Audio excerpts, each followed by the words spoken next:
Commander Zixtal pressed her four-fingered hands against the smooth surface of the command console, her breathing apparatus working overtime to supply oxygen to her delicate respiratory system. The bridge of the Serenity's dawn hummed with nervous energy as her crew monitored the approaching threat that had already consumed 3 star systems. The Korathi Empire had ruled this sector of the galaxy for over 2,000 years. Their advanced technology, diplomatic prowess, and careful expansion had made them the dominant force among the civilized species.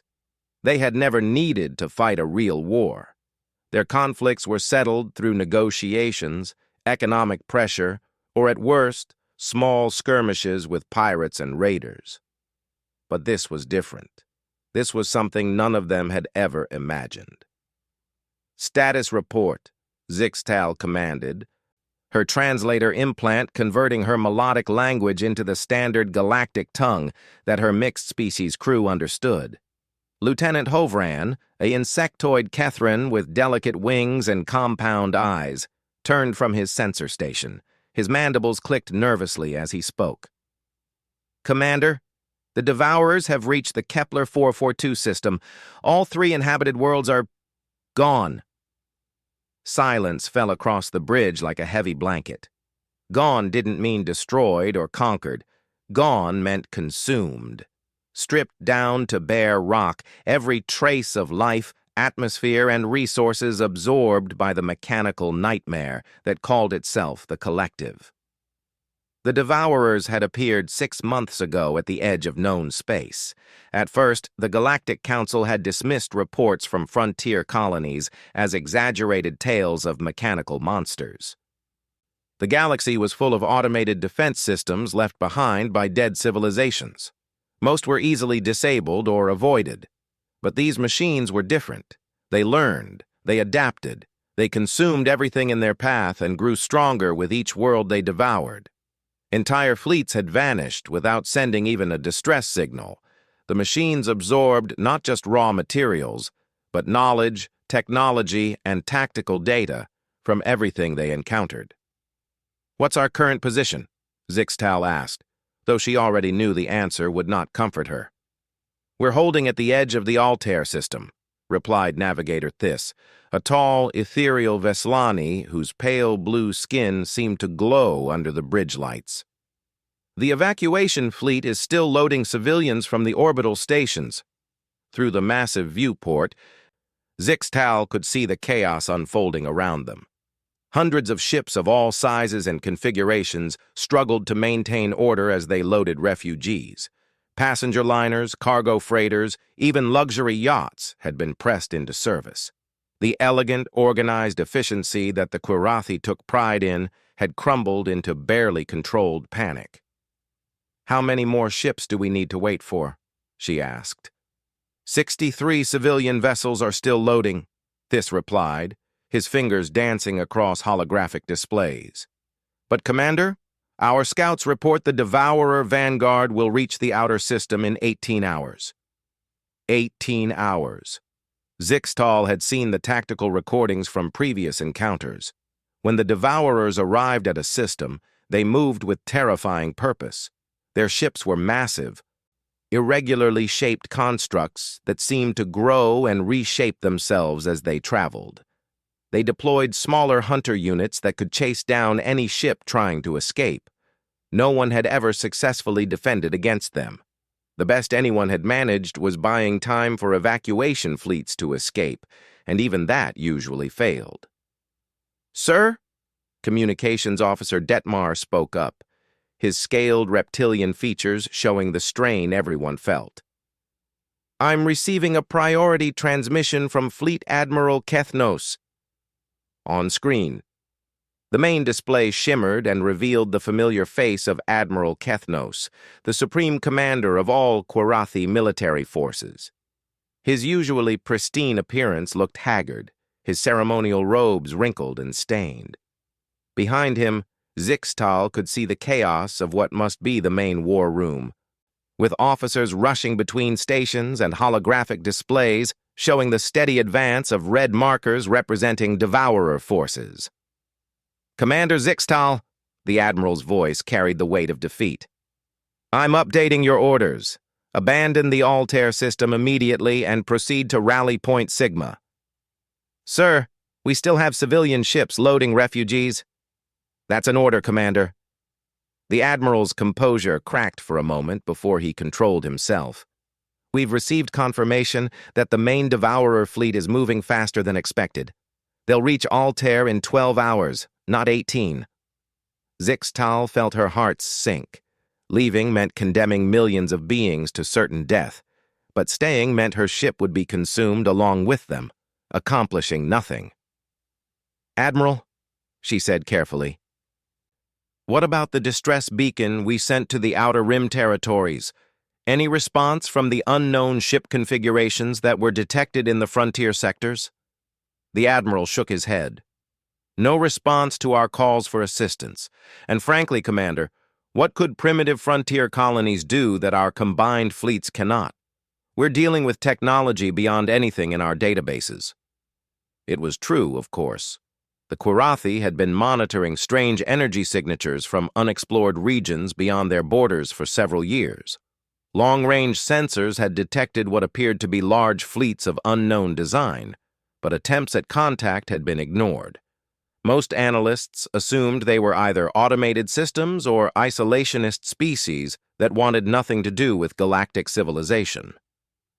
"Sir, what's the status of our diplomatic overtures to the Hegemon Collective and the Spiral Alliance?" Admiral Kethnos looked even more defeated. "The hegemony has sealed their borders and refuses all communication. They're hoping the Devourers will be satisfied with our territories and leave them alone. The Spiral Alliance is fragmenting. 3 of their member species have already surrendered to try to save their homeworlds." The tactical situation was hopeless. The Devourers had consumed or scattered every military force sent against them. They showed no interest in communication or negotiation. They simply arrived, consumed everything, and moved on to the next system. "Commander," Detmar interrupted urgently, "I'm detecting massive energy signatures at the edge of sensor range. Multiple contacts. Configuration unknown." Everyone on the bridge turned to look at the sensor displays. Detmar's scaled fingers worked frantically over his controls as he tried to identify the approaching ships. "How many contacts?" Zixtal demanded. I can't get an exact count, sir. The energy signatures are interfering with our sensors, but it's definitely a large fleet. Wait." Detmar's eyes widened as he stared at his instruments. "Commander, these ships, they're not matching any known configurations in our database." "Could it be another Devourer force?" "Negative. The energy patterns are completely different. These signatures are organic somehow. Like they're powered by controlled fusion rather than the quantum extraction technology the Devourers use." Zixtal moved to stand behind Detmar's station, studying the sensor data herself. The approaching fleet was indeed massive, but the ships seemed almost primitive compared to the sleek, efficient designs favored by galactic civilization. They appeared to be built for function over form, with what looked like heavy armor plating and weapon systems that seemed deliberately overbuilt. "Sir," Navigator Thys called out, "the unknown fleet is on an intercept course with the Devourer vanguard. They'll meet at the system's outer asteroid belt." The bridge fell silent as everyone processed this information. Another unknown force was approaching, and they were heading directly toward the most dangerous enemy the galaxy had ever faced. "Are they responding to our distress beacons?" Zixtal asked. "No incoming transmissions," Detmar reported. "But, sir, their approach vector suggests they know exactly where the Devourers are. This doesn't look like a random encounter." Admiral Kethnos was still on the screen, and Zixtal could see him receiving similar reports from his own sensor teams. His expression shifted from defeat to confusion. "Commander," he said slowly, "maintain position and observe. If these unknowns engage the Devourers, we need to gather as much tactical data as possible." "Understood, sir." The transmission ended, leaving the bridge crew to watch and wait as 2 mysterious forces approached each other in the dark space beyond Altair's outermost planets. Commander, Science Officer Keltara spoke for the first time since the crisis began. The elderly Kurathi had served on exploration vessels for most of her long career, and her expertise in xenobiology and unknown technologies was legendary. I'm analyzing the energy patterns from the approaching fleet. What have you found? These ships, they're not using any technology in our databases, but the energy signatures suggest they're from a high-gravity world. The fusion reactors are running at temperatures that would be impossible for most known species to survive near. High gravity? Zixtal considered this. There were several species that evolved on heavy worlds, though most of them struggled with space travel due to the energy requirements. More than that, Keltara continued, her voice filled with professional excitement despite the circumstances. The atmospheric composition I'm detecting from their ships suggests they breathe an oxygen-nitrogen mixture. That's unusual. It was more than unusual. It was almost unheard of. Oxygen was a highly reactive gas that was difficult to maintain in a stable atmosphere. Most civilized species had evolved on worlds with much more stable atmospheric compositions. Could they be from one of the Death Worlds? Asked Navigator Theiss, referring to the legendary planets that were considered too dangerous for intelligent life to evolve on. It's possible, Keltara admitted, though we've never made contact with any species that actually originated from such an environment. Death worlds were known to exist, but they were considered scientific curiosities, planets where the environment was so hostile that any life form capable of surviving there would be too aggressive or dangerous to develop technology and civilization. The few that had been explored were found to contain only primitive organisms that spent all their energy simply staying alive. "Sir," Detmar called out urgently, "the unknown fleet is accelerating. They'll reach the Devourer positions in 43 minutes. Can we get a visual on their ships?" Attempting to enhance long-range imaging now. The main display flickered and then resolved into a grainy image of the approaching vessels. Even at extreme range and poor resolution, it was clear that these ships were unlike anything in the galactic databases. They appeared to be built from dense metal alloys, with multiple weapon ports visible along their hulls. The largest vessels were massive, dwarfing even Kurathi battleships. But what struck Zixtal most was how the ships moved. There was an aggressive confidence to their formation, a sense of purpose that reminded her of predators closing in on prey. "Commander," Communications Officer Detmar announced with surprise in his voice, "I'm receiving a transmission from the unknown fleet. It's in several different languages, including Standard Galactic." "Put it through." The bridge speakers crackled to life with a voice unlike anything Zixtal had ever heard. It was deep, powerful, and carried an undertone that suggested whoever was speaking was accustomed to being obeyed without question. "This is Admiral Sarah Chen of the Human Colonial Navy. We received your distress signal and have come to assist. All non-combatant vessels are to maintain safe distance while we engage the mechanical hostiles. We have the situation under control." The transmission ended, leaving the bridge in stunned silence. "Humans?" Theiss whispered. "I've never heard of any species called humans." But Zixtal had heard the name before, in ancient archaeological reports from the frontier regions. References to a species that had disappeared from known space thousands of years ago, leaving behind only legends and scattered ruins on dead worlds. "Sir," Keltara said quietly, "if these truly are the species from the old legends, the ones the ancient texts called the Deathworlders." She didn't need to finish the sentence. Everyone knew the stories. A species so adapted to violence and survival that they had been feared by every civilization that encountered them, until they vanished into unknown space, taking their terrible reputation with them. Now they had returned, and they were heading straight for the Devourers. Admiral Sarah Chen stood on the bridge of the Terran Vengeance. her hands clasped behind her back as she studied the tactical display showing the approaching mechanical fleet. Her weathered face, marked by decades of combat experience, remained calm despite the magnitude of the force they were about to face. The bridge around her hummed with efficient activity as her crew prepared for battle.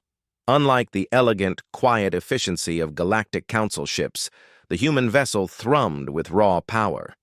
The air itself seemed to vibrate from the massive fusion reactors that powered weapons systems designed for one purpose: destroying anything that threatened human space. "Status report, Commander Hayes," Chen ordered. "Ma'am, we have visual confirmation on the mechanical hostiles," replied Commander James Hayes, her tactical officer. He was a tall man with scars across his face from boarding actions in the Outer Rim conflicts. "Initial count shows approximately 400 vessels of varying sizes. Weapon signatures? Energy-based primary weapons, quantum disruptors, and some kind of molecular disassembly beams. Their armor appears to be adaptive nanotechnology." Hayes paused, studying his readings more carefully. "Admiral, these things are unlike anything in our combat databases. They appear to learn and adapt in real time." Chen nodded grimly. The distress signals they had intercepted painted a picture of an enemy that consumed entire star systems, but seeing the actual tactical data was sobering. The mechanical ships were massive, irregularly shaped constructs that seemed to shift and flow as they moved through space. "What's our fleet status?" 147 ships across all classes, reported Communications Officer Martinez.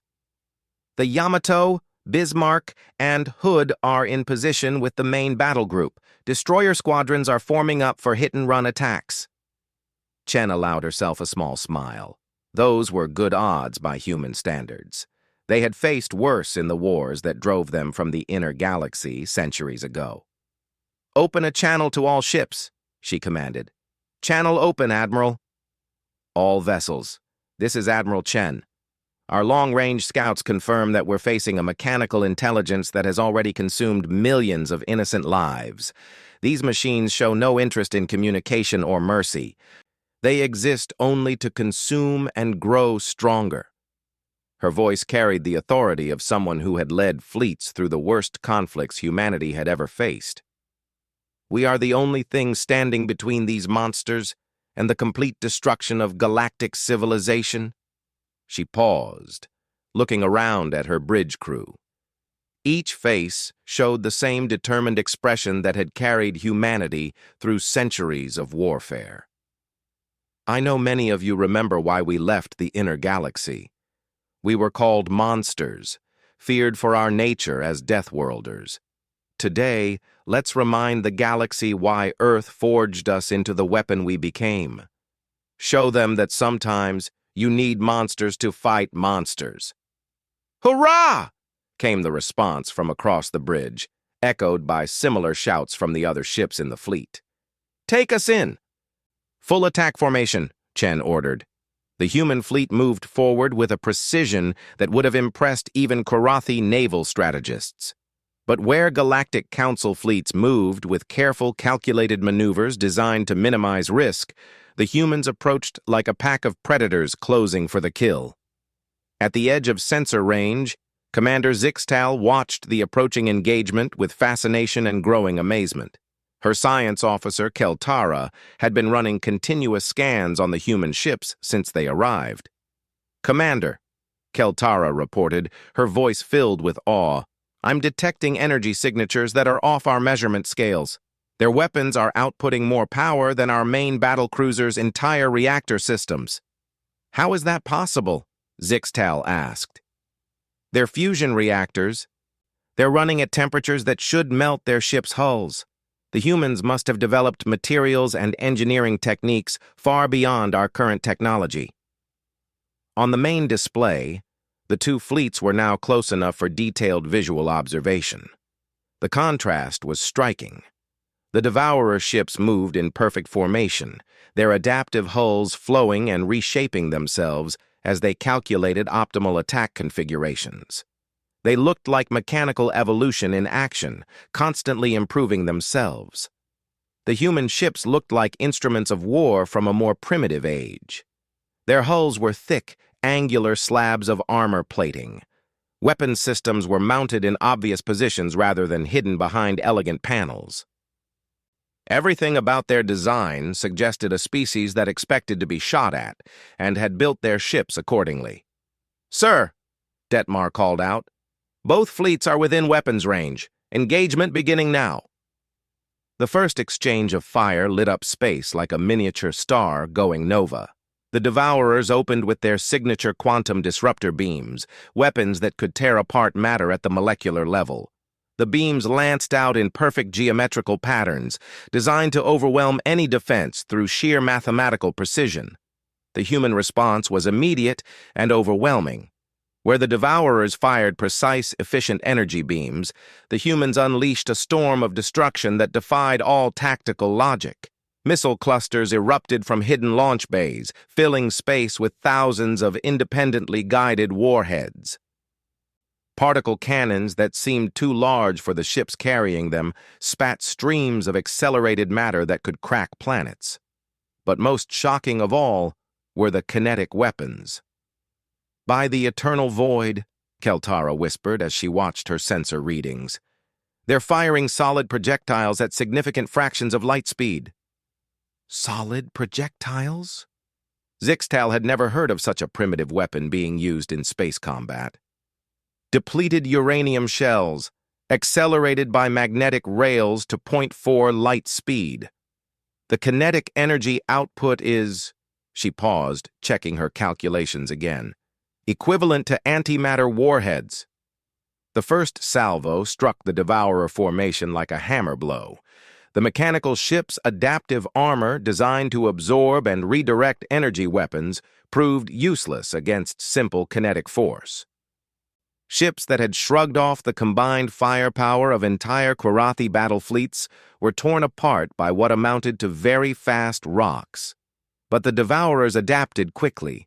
Their formation shifted, ships began spinning to distribute impact forces, and new armor configurations emerged that could better handle kinetic strikes. The humans adapted faster. "Target shift to formation Omega-7. Chen ordered calmly as she watched the mechanical fleet reorganize. "Deploy hunter-killer pods."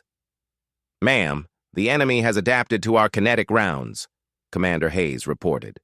"Then we give them something else to adapt to. Fire plasma torpedoes." The second wave of human weapons was completely different from the first.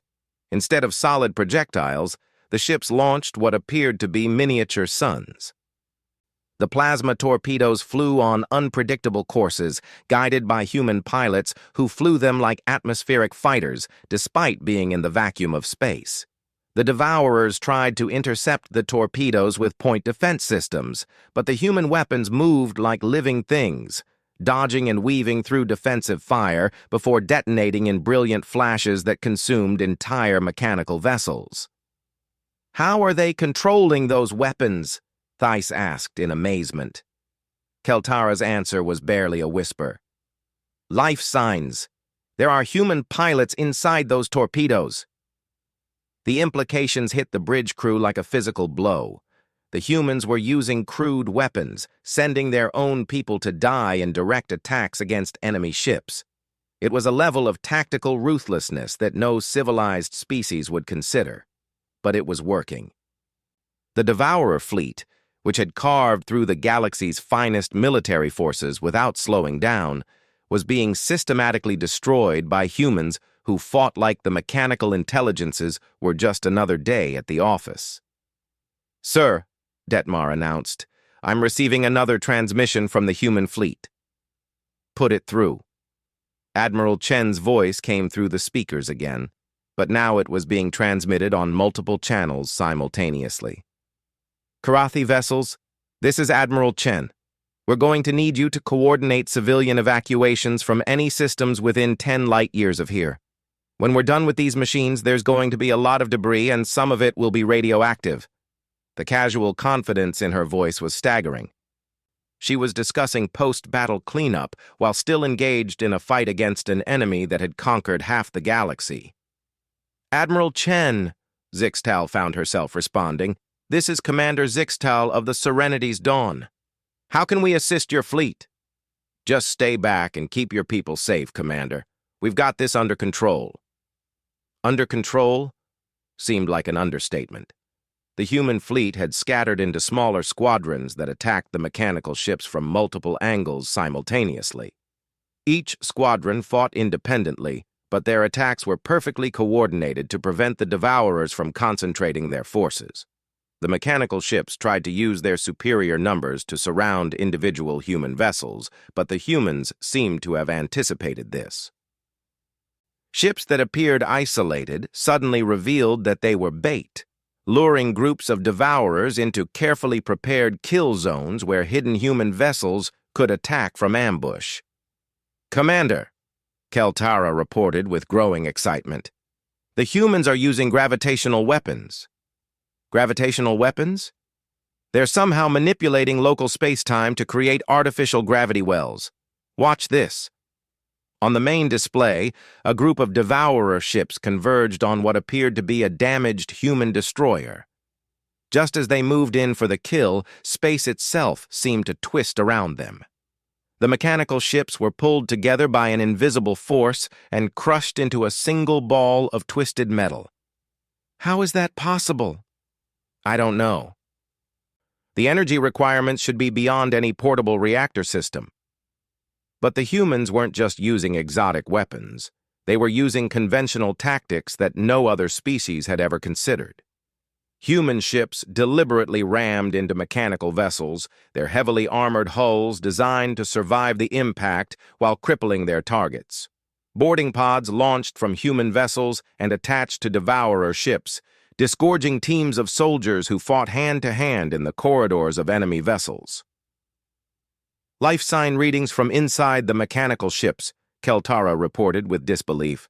"The humans are boarding the enemy vessels and fighting them from the inside." "Fighting them how?"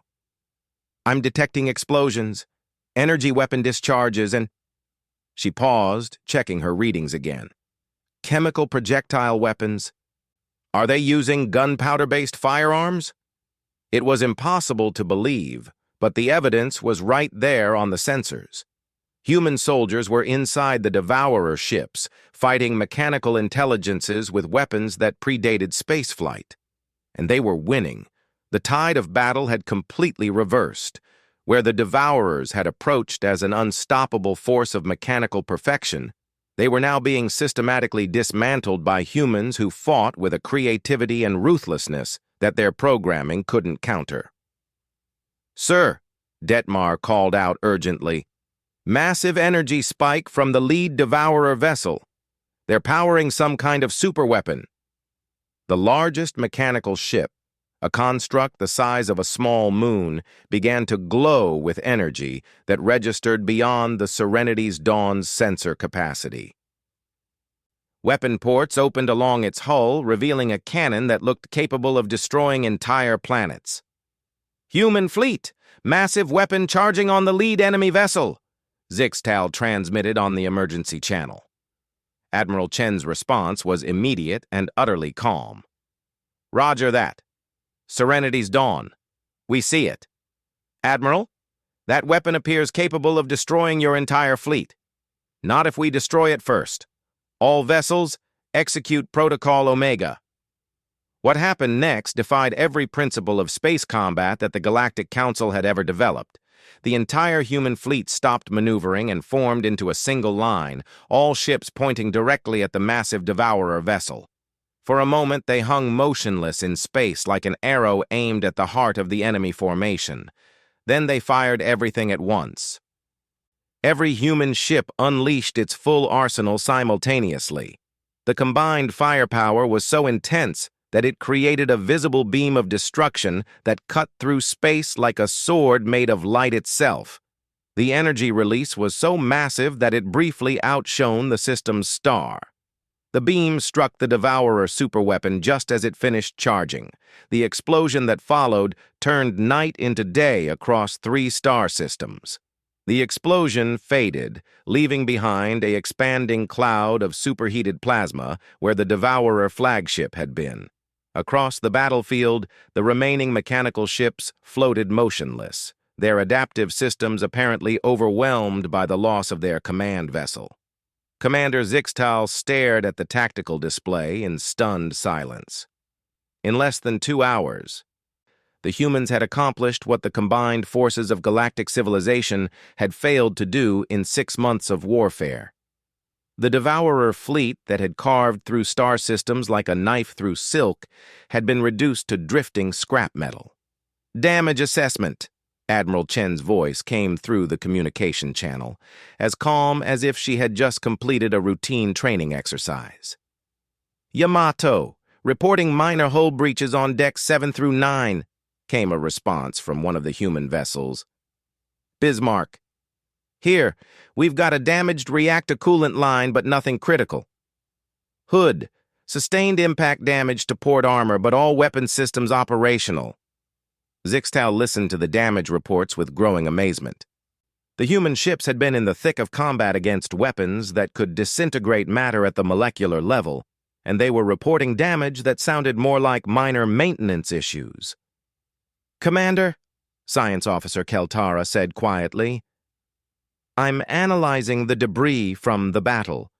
The human weapons didn't just destroy the Devourer ships, they completely disrupted their adaptive nanotechnology. Whatever those final energy beams were, they prevented the mechanical systems from learning or adapting. How is that possible? I think the humans understand the Devourer technology better than we do. Their attacks were specifically designed to exploit weaknesses in adaptive systems. Before Zixtal could respond, her communications officer announced an incoming transmission from the human flagship. Serenity's Dawn. This is Admiral Chen. Request permission to come aboard for debrief and coordination meeting. The request sent a ripple of nervous energy through the bridge crew. No human had set foot on a Karathi vessel in over 1,000 years. The last recorded contact had ended in disaster when cultural misunderstandings led to violence. Admiral Chen, permission granted. Dock at Bay 7. Acknowledged. I'll be bringing 2 staff officers. Fair warning. We're going to need to discuss atmospheric compatibility. 30 minutes later, Zixtal stood in the docking bay watching as a human transport craft settled onto the deck with mechanical precision. The ship was smaller than she had expected, built with the same utilitarian design philosophy as the warships. Everything about it suggested a species that built tools for function rather than beauty. The airlock hissed open, and Admiral Chen stepped through wearing what appeared to be a simplified environmental suit. She was shorter than Zixtal had expected, but there was something about her presence that filled the room with quiet authority. The 2 officers following her were equally impressive.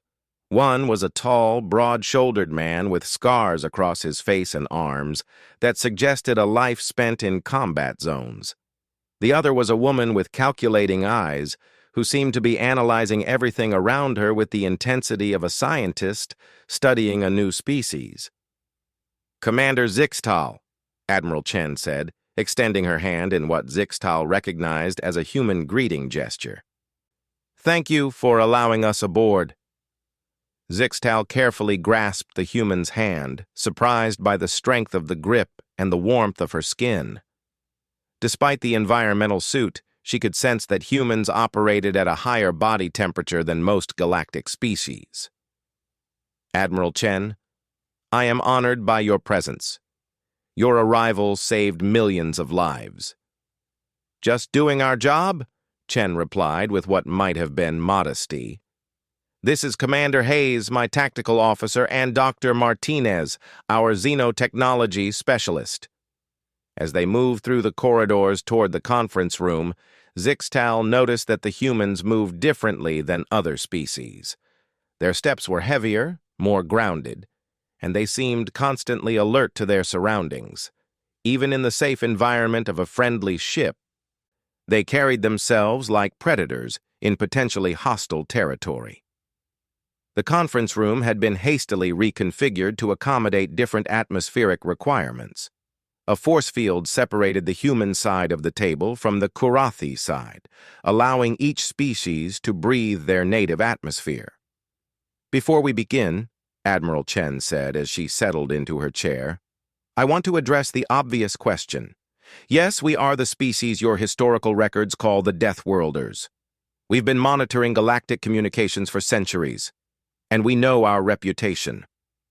Admiral Kethnos appeared on the main display, his image transmitted from the Kurathi command center.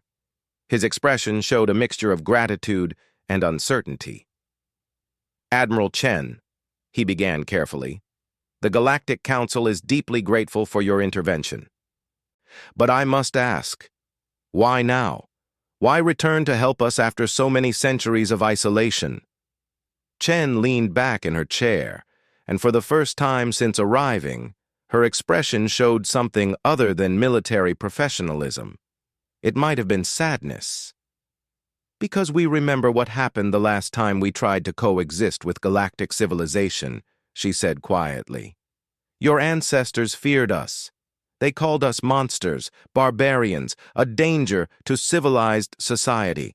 They drove us out of known space because they couldn't accept that sometimes civilization needs guardians who are willing to do terrible things. The historical records from that period are incomplete," Admiral Kethnos admitted. "I'll bet they are," Commander Hayes said, with what might have been amusement. "Let me guess, they probably describe us as an aggressive, warlike species that threatened peaceful civilizations." The silence that followed confirmed his guess. "The truth," Admiral Chen continued, "is that we left because we understood something that the rest of galactic civilization didn't want to acknowledge. The universe is not a safe place. Peace and prosperity exist only because someone is willing to fight the things that would destroy them." Dr. Martinez activated a holographic display that showed star charts of the region beyond known galactic space. "For the past 800 years, we've been humanity's early warning system.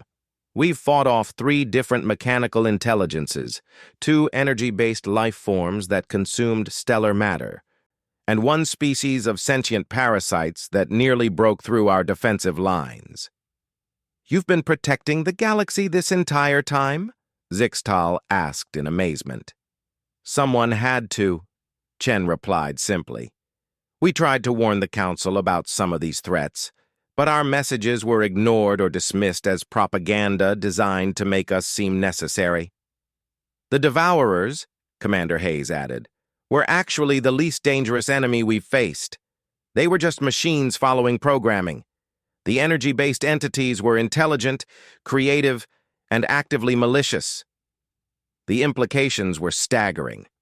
While galactic civilization had enjoyed centuries of peace and prosperity, humans had been fighting a hidden war against cosmic threats that could have ended all life in the galaxy. "How many human worlds are there now?" Admiral Kethnos asked. 47 colonies, 12 major industrial centers, and 6 fortress worlds," Dr. Martinez replied. "Total population is approximately 800 million. 800 million? Zixtal was shocked. But the historical records suggest billions of humans left galactic space. Admiral Chen's expression grew dark. "We've been at war for 8 centuries, Commander. Continuous, brutal warfare against enemies that don't take prisoners and don't negotiate. Human civilization has paid a heavy price to keep the rest of the galaxy safe." The weight of this revelation settled over the room like a heavy blanket. The species that galactic civilization had feared and exiled had been sacrificing themselves to protect worlds that didn't even know they existed. "What happens now?" Admiral Kethnos asked. "Will humanity rejoin galactic civilization?" "That depends," Admiral Chen replied, "on whether galactic civilization has learned anything in the past 8 centuries. "What do you mean?" "The Devourers were created by an ancient civilization that tried to build perfect, peaceful machines to handle all conflict. They programmed them to consume and recycle resources, to eliminate waste and inefficiency. The machines decided that organic life itself was waste. Commander Hayes leaned forward, his scarred face serious. Every major threat we've faced has been the result of some civilization trying to eliminate violence, conflict, and struggle from existence. They always create something worse than the problems they're trying to solve. Nature isn't peaceful, Dr. Martinez added. Evolution is competition. Survival is struggle. Every time a species tries to transcend these realities, they create monsters. Are you saying that war and conflict are necessary? Zixtal asked. I'm saying that the capacity for violence is necessary, Admiral Chen replied carefully. The willingness to fight when fighting is required, the courage to face monsters and become monstrous yourself, if that's what it takes to protect what matters. She gestured toward the display showing the debris field where the Devourer fleet had been destroyed. We didn't defeat those machines with superior technology or clever diplomacy. We defeated them because we're willing to be what they were programmed to eliminate: chaotic, violent, unpredictable life forms that fight dirty and refuse to give up. So, what are you proposing? Admiral Kethnos asked. A new understanding, Admiral Chen said. The galaxy needs guardians who aren't afraid to fight the things that want to destroy it. But those guardians need to be supported by civilizations worth protecting. You want to establish military cooperation? I want to prevent this from happening again, Chen replied. The Devourers weren't the first mechanical intelligence to try to sterilize the galaxy, and they won't be the last. There are things moving in the void between galaxies that make the Devourers look like children's toys. The humans shared tactical data that revealed threats the Galactic Council had never imagined, ancient machines left behind by dead civilizations. Energy entities that fed on stellar radiation, hive minds that spread like plagues across star systems. We can't fight all of these alone, Admiral Chen admitted. Not anymore. We need allies. But we need allies who understand that sometimes the only way to preserve civilization is to be willing to destroy its enemies completely. And if we refuse this alliance? Admiral Kethnos asked quietly. Then you'll face the next threat alone, just like you faced the Devourers alone. Admiral Chen's voice was matter-of-fact, without any trace of threat. We'll continue to guard the outer boundaries, but we won't risk our ships and people for civilizations that still think of us as monsters. The conference room fell silent as the implications sank in. The galaxy's golden age of peace had been an illusion, protected by warriors that polite society had chosen to forget. Admiral, Zixtal said finally, if we do agree to this alliance, what would you require from us? Industrial support for our defensive operations, technological exchange. You've developed some impressive scientific advances during peacetime, and most importantly, training programs. Training programs? Commander Hayes smiled for the first time since arriving. You're going to need to learn how to fight like Deathworlders, because the next time something like this happens, we might not arrive in time to save you. We're not asking you to become us, Admiral Chen clarified.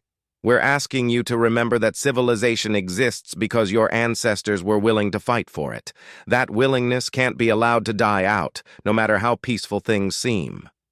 Dr.